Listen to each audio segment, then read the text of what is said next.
Bonjour, ici Crazy Ali et aujourd'hui je vais partager avec vous 5 faits qu'on ne vous dit jamais sur l'Afrique dans mon nouveau concept Vérité cachée, donc Vérité cachée épisode 1. C'est parti.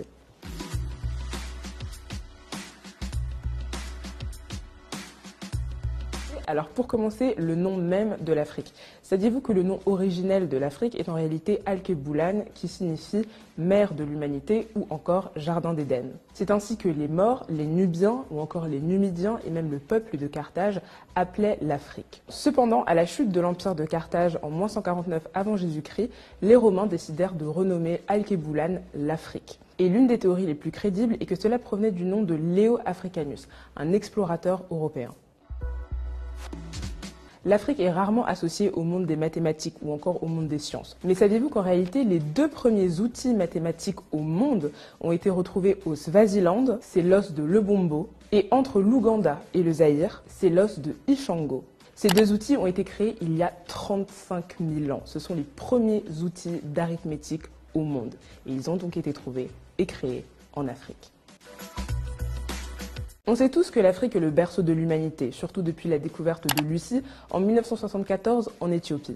Mais saviez-vous qu'en réalité, c'est le berceau de la vie? L'Afrique est le seul continent sur la planète à réunir à lui tout seul 9 biomes, c'est-à-dire 9 écosystèmes, notamment les savanes, les mangroves, les forêts ou encore les prairies et les déserts. C'est également, bien évidemment, le continent le plus riche en matière de ressources naturelles. Pétrole, or, diamant, aluminium, gaz, graphite, sel, bois, charbon et encore tellement d'autres minerais. En parlant de minerais, parlons du cobalt. La plus grosse réserve de cobalt se trouve en République démocratique du Congo.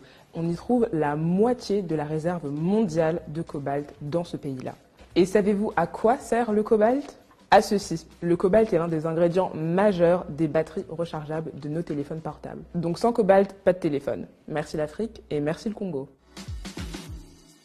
On nous parle souvent de l'Afrique à partir de la colonisation, après la colonisation.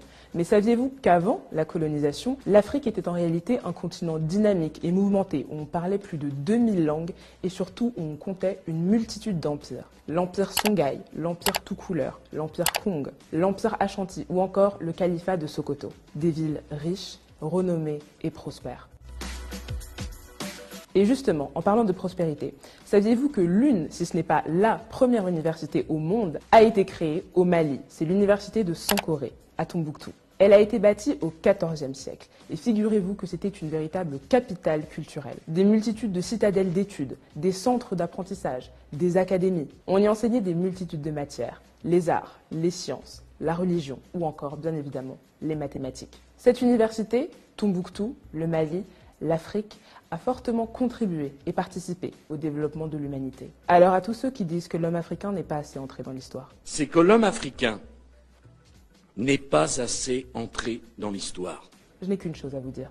En êtes-vous bien certain ?